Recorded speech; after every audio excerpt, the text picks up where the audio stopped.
Nag-ilugay kami sa donation sa mudagan karong eleksyon.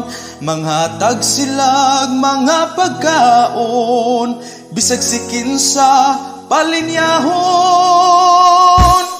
Sa amua na ay nangumpanya, mangayo daw sila sa among suporta.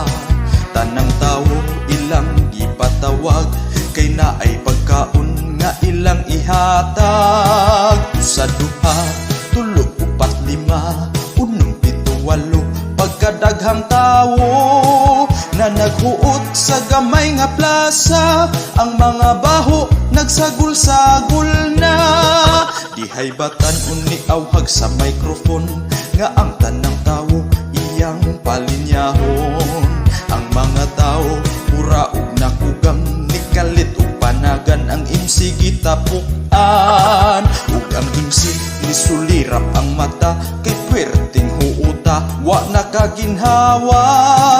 Ang mga tao labihang gubuta, nag-ilugay wa na naglinya.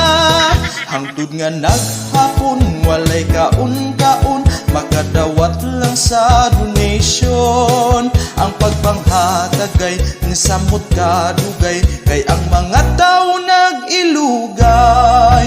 Dihay babay nagyaw-yaw naglagot, kay giduot-duot ang iyahang sampot. Iyang tapat usab nagpagulgul, kay na ay nanuglod nahubo ang purol. Dihay usab nga nagproblema, kay tungod sa kaputot dili kakabot. Bisag unsaon niyag liot-liot, di kalusot kay na naghuot. Hangtod nga naghapon walay kaon-kaon, makadawat lang sa donation. Ang pagpanghatagay di samot kadugay, kay ang mga tao nag-ilugay. Dunay hubog kalit nga nangilog, murara pagdako nagpaisog-isog. Ug ang hubog kalit nasarasay, nasikhan ang tanod, nakisi ang kilay. Ug ang tanod labihan nga laguta, gilambusan ang hubog sa iyang batuta. Nag-aligwag kami ug panagan, ang nanagtapok kay nangahawan.